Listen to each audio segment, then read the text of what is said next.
go with it. Sorry, guys. We had a little technical difficulties. Yep. Our producer's trying to produce. So April Fools. April Fools. I think someone just played an April Fool's joke on us. Was that you, Brian Smith? So yeah, let's jump into it. April Fools was this week. Spring break was last week. Yep. You had a great event. I had a client community event. I had the Transgender the Transgender Day of Visibility event. It was a great event. Not sure if you caught us on the first go around, but we were talking about those events. But I think we were just about to get into your April Fool's joke. So hopefully people can hear us out here, because I think this joke. Are you ready to spill the tea? I think it could go either way. Let me sip my tea real quick. I know. So it could go either way, right? But this is honestly the raw reality and truth of my family, my life. My dad is unfortunately back in jail. Okay. And so are you fooling me? No. Okay.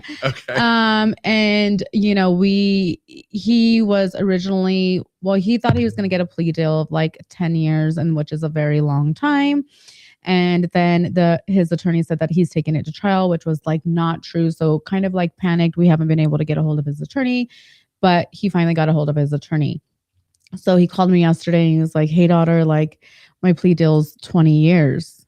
And I kind of like, froze, didn't say nothing. My heart kind of dropped, like, "Dad, like for real, 20 years? And he's like, "April Fools." I know.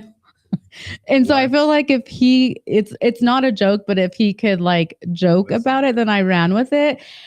So his plea deal is 6 years. But much better. Yep, much better. So, hopefully lessons learned for him. But that was kind of like the dark joke. So I just kind of went with it. So you passed it along to everybody else. Yeah, and everybody believed. And then, Evil. yes, I got do not disturb, because some people were like quite mad at me, but like, hey, I don't know. Yeah. God forgive me. Yeah. We're all sinners. April. Yeah. I guess. Yeah. So I felt like if he was able to joke about his situation, which is not the best situation, and he always, he has consequences to his actions. Yeah. So yeah. All right. So what was your April Fool's? Because I felt like you experienced something. You got fooled. Yeah, I do. I am not an April Fool's. I'm not going to play jokes on people. I think, listen, I feel like the world we're living in feels like an April Fool's joke right now, with the way things are, how hot it is. Yes. Ooh, how hot it is and everything. I just feel like somebody's fooling us right now. Yeah. So, but and I'm actually not 100% sure if this was an April Fool's or not. I believe it is. But so I have a property in Provincetown, Cape Cod, which is at the very tip of Cape Cod in Provincetown, Massachusetts. Okay. So when we go, we fly into Boston, and then we take the ferry over to Provincetown. Cool. Or in the winter, when the ferry's not running, we drive. And driving on the Cape, it's you have to go all the way around. It's a lot of one-way road, so it takes some time. Yeah. So they posted yesterday that there was a bridge that was being built from Boston to Provincetown. That is, it's like a 45-minute ride. I mean, I still am not sure if it's real or not, or if it was an April Fool's joke, but somebody told me it was an April Fool's joke. So not. They got me. I was super excited about it. I was like, oh, that's cool. Yeah. But I think it was a fool's joke. So it's funny because we went, my sister invited like our little girl group that reads books, and there's like this really book that's liberating for everybody. They sell like sex stuff, sex books, all the spicy reads that we read. Yeah. Well, they did a big post yesterday saying that they're re-renovating it. It's no longer going to be that, and 50% off on everything. So come in. And so my sister's like, "Hey, do you guys want to go? We've been wanting to go." So we're like, "Yeah, we're down to go today at noon." And then she didn't read like all the way to the bottom because it was super, super long down, and it was April Fool's joke. Oh no! Did you show up? So we went. Still, she's like, "I'm still down to go. It's not 50% off, and they're not revamping it or whatever, but let's still go." And it was hilarious. We told the lady that was working, we're like, she's like, "Your April Fool's joke got me." Yeah, but she got twice. Business. Yeah, you get people in the door. Yeah, and it worked. Yeah. So that was kind of April Fool's, but. Oh man, little dark and little funny, I guess. Well, should we get into what we're talking about today? So it's April. So it's April is Fair Housing Month. Yeah. Welcome to April. First quarter of 2026 is now wrapped up, and now we are heading into spring. Yeah. So so April is Fair Housing Month. So we're going to just talk about a little bit of the history of fair housing. We'll talk about some of the effects of why fair housing laws are in place, and the history of like things that happened in the past with redlining and segregation and a bunch of things. So we'll get into it. But just to go through some of the history. So in 1934, the Fair Housing Administration, oh, my producer's telling me what camera to look at. Sorry, y'all. It's one of those days. So in 1934, the Federal Housing Administration was created. And it's explicitly but it was created, but they explicitly refused to insure mortgages to African Americans. Wow. And in African American neighborhoods, which was disappointing.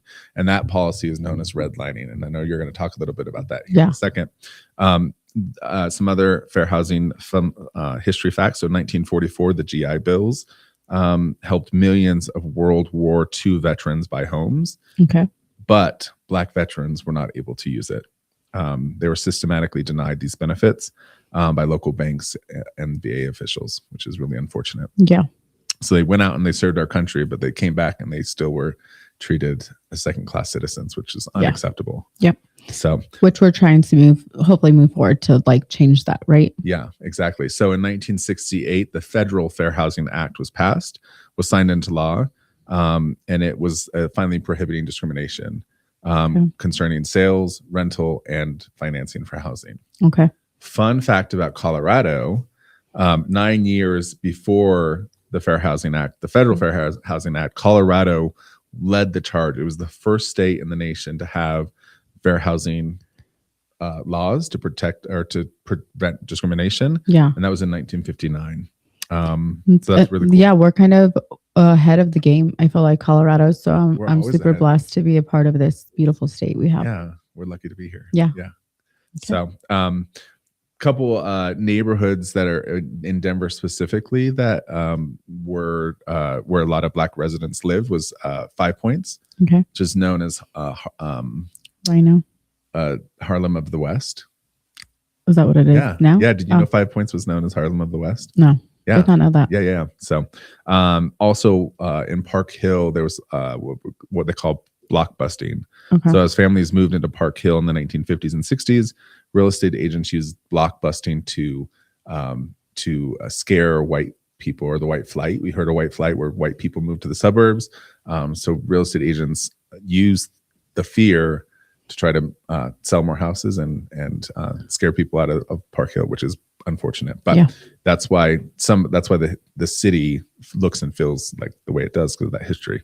Okay. You want to get into redlining? Yeah. So a little bit about what redlining is. Redlining was created or started in 1930, where federal governments and banks literally went to neighborhoods that they considered high risk and drew red lines around them. And the people living in these high risk areas were people of color. So Blacks, Latinos, immigrants, low income households. And what was happening in these areas is that they were getting higher interest rates. They weren't able to refinance. And overall, their equity of home value was less than other neighborhoods. Mm-hmm. And how this affects areas and why this is so important and matters is because in the United States, real estate is the biggest way to build wealth. Yep. And so the redlining was preventing these communities to do so. And so with that, I'm going to just read some stuff. So meanwhile, outside of these areas, mostly white neighborhoods got easy access to loans, lower interest rates, and their investments were growing faster than areas in the redlining. The other thing about that is governments also invested in those areas. So they built parks, they built pools, they made public libraries, schools. So it wasn't just the houses and the values of the houses, but it was also the amenities, overall neighborhood, and the education, access to education, and quality of life that neighborhoods that were redlined didn't have access to. Yeah. No, I think that what was interesting in regards to like some of these zonings and why they were kind of zoned in these areas, toxic zoning. So some of these neighborhoods were by local dumps, heavy transit areas. Also, they were called red minority, while green were white neighborhoods that were protected by residential only zoning, as well as heat islands, intentional displacement. So just kind of like Highway I-70 in Denver, right? We're in that area, what is known as like Swansea. And so those are part of areas that were part of the redlining. And so what do we have there? Like the dog place, the highways, all of that stuff. Industrial pollution from the highways. Yeah. Highways were used. There's a great book that I read and I recommend reading. It's called The Color of Law by Richard Rothstein. The Color of Law, a Forgotten History of How Our Government Segregated America.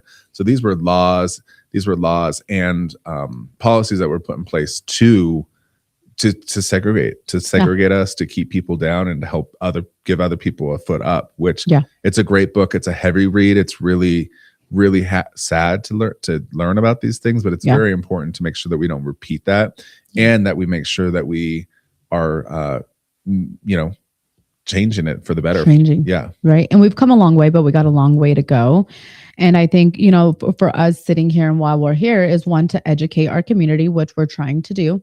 And then secondly is why we're so passionate about this and the people that we serve. I work with a lot of first-time home buyers, first generation. And so my job as somebody that's knowledgeable about these types of topics is to teach them about that. Also teaching them about credit, wealth building, and being that person in the community that's trying to say like, hey, let's start changing those numbers and the trajectory of what they're wanting for people of color. And so that's why we're here. And that's why we support small and local businesses as well. Exactly. Yeah. I think something, we talk a lot about in real estate is generational wealth. And like, there's people that have had access to generational wealth and there's people that have not. And I think it's important for our clients when we're talking to, especially our first-time home buyers, especially first-time home buyers that have never had anybody in their family that has owned a home, like one, educating them that it's possible, and that this is like you're starting the generational wealth for the future of your generations to coming down your bloodline. And understanding what real wealth is, right? Oftentimes we think wealth is money, but that's not wealth. And so teaching them how the longevity of money and how to keep that going for their families. And so the first step is getting you into your first home. And, I work with a lot of people and we work with anybody, no matter what your purchase price approval is, we'll work as hard as we can to find you a home and get your foot into the real estate industry so you can start that wealth building for your family. Exactly. So I think that's good. If you guys have any questions, or if you want to see like, hey, how do I raise my hand to take action? What could I be doing to make change? Or if you feel like you're living in one of those communities that have, higher risk, or what they call as higher risk, things like that, we'll drop our Google form in the comments when we're done with this live. And this is the opportunity for us to be able to connect you with the right people. So you guys could have a voice for yourself, your family, and your communities to start taking some action to just continuing to make things better for everybody, despite race, despite gender, despite anything. Yeah. And just because you're in one of these neighborhoods doesn't mean that, your voice doesn't matter. There's like, things are getting better and redlining is not supposed to exist anymore, but there are still, we're still feeling the effects of it. And that's why it's important to know who your elected officials are and make sure you know who your city council member is, who your state representative is, because those are the people that are deciding where does the dump go, where do factories get to be built, where do highways and roads get to be built, what does city planning look like? Because we want to make sure that no matter where you live, that you can start to build your generational wealth, and that you don't have to just settle because of where you're at. I thought you brought up earlier when we were kind of going over today, like in the Park Hill area, 5 Points area, I think there was a date back in there where that was the only area that Black people were allowed to live. Yeah. So in 1930s, in the 1930s, Five Points neighborhood was one of the few places that Black residents could live. Yeah. And that's why it became the rich culture that it is, and why it's considered the Harlem of the West. If you've never been to Five Points, gone and checked it out and supported the local businesses there, definitely go do that. We don't love gentrification, but we love supporting the communities and supporting, building them up for the people that live there. Yeah, and that's what I was going to say is interesting. The gentrification is now happening. What we know as Five Points is now like the Rhino area, and where you get those people who have lived there for generations and generations displaced. They're not able to afford to live there. Priced out. We don't and that's not what we want. No. Right? Like, let's build businesses and communities, but keep the communities that were there for generations there. Yeah, and support the local businesses. Yeah. I think you have some local businesses that you wanted to highlight today, right? Yeah. So I am wearing a Red Day shirt. Like my sister said, I spilled coffee on my white one. What is Red Day? So Red Day is a day that Keller Williams, that's why I love working for Keller Williams, because it's a day that is nationally for any Keller Williams around the world. It's the second Thursday of every May, every year, where every Keller Williams office is to pick a organization or community project to give back to. Yeah. So it's the opportunity for us agents to give back and pour into our community. And I've been on the culture committee now 3 years. And so me and Melody, that sits on the culture with me, we wanted to serve the elderly community this year. That's what we voted on. And we are partnering up with Denver Indian Center, which, we're super excited. And what we're going to be creating is a healing garden. That's amazing. They've been wanting to do it for years, but just never having the manpower or the funding to be able to do that. Power. Yeah. And it's a big space. Yeah. And so I'm really, really excited. I think I went on a healing journey last year. I felt like a lot of people did. I think 2025 was hard for a lot of people. Coming out of COVID. Yeah. It was just a weird life. Yeah. Weird in real estate, but also weird in real life as well. And so I just found it super powerful to have a space for the community to come and be able to pray, meditate, whatever that they believe in a safe space, but then also to plant some of their natural medicines, fruits, vegetables that is native to Native Americans. Yeah. So it's like food that they actually plant.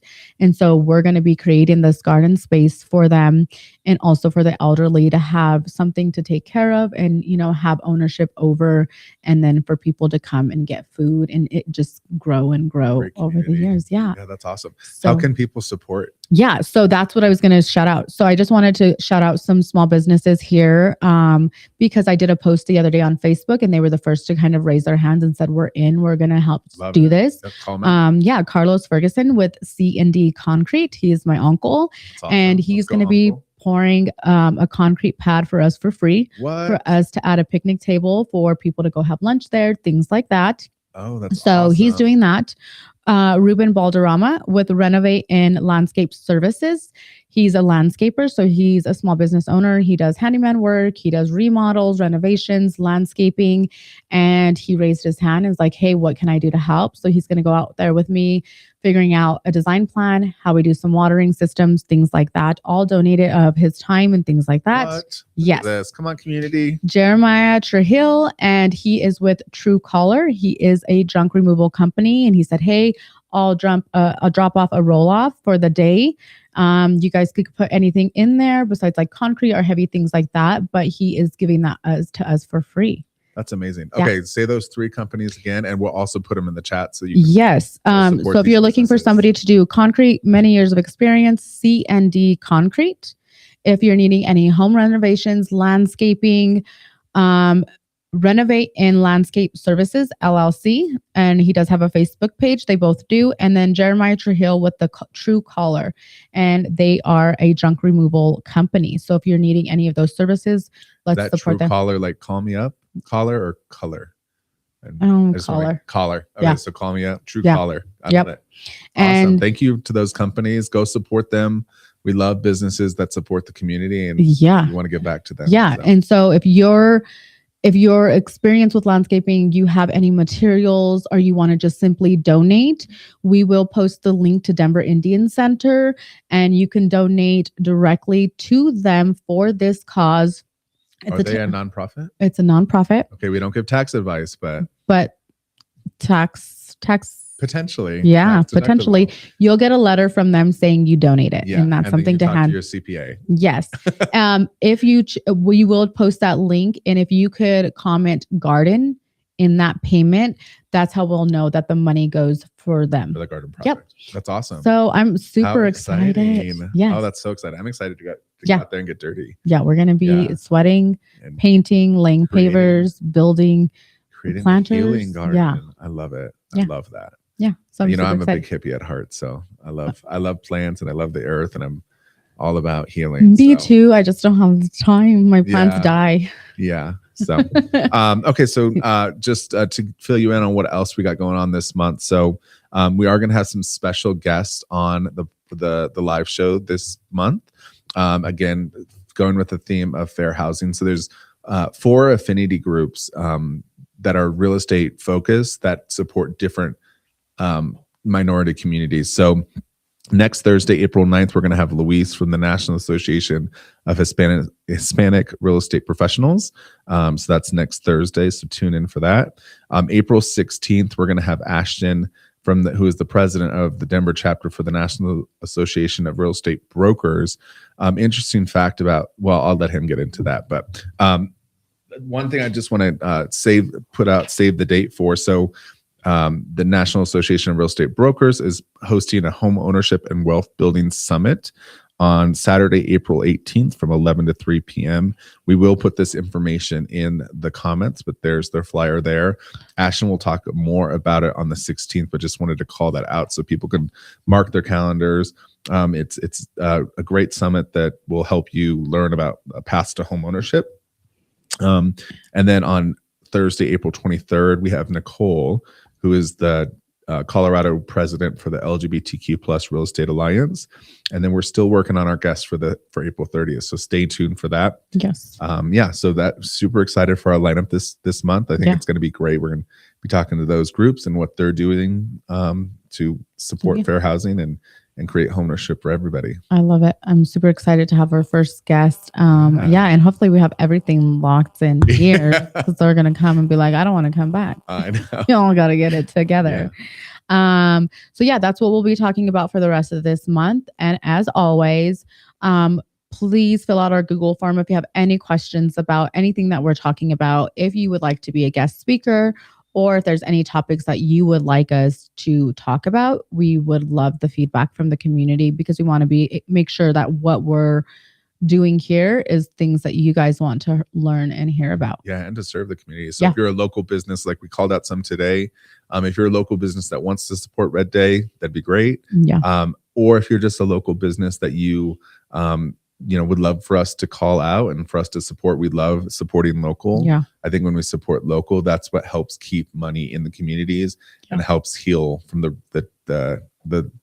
danger or the history of redlining and the detriment that it caused. Yeah. So supporting local small businesses, make sure you like, subscribe, and share our posts and our videos. Hopefully you can hear us. Yes. And thank you guys for everybody that's continuing to tune in every week with us. We're just hoping to continue to grow. And even if it's, the community that watches us, that's what we're here for. We love it. Time, we do. Yeah. I love it. I'm super excited. Okay. Until next time. See you next week. See you, friends.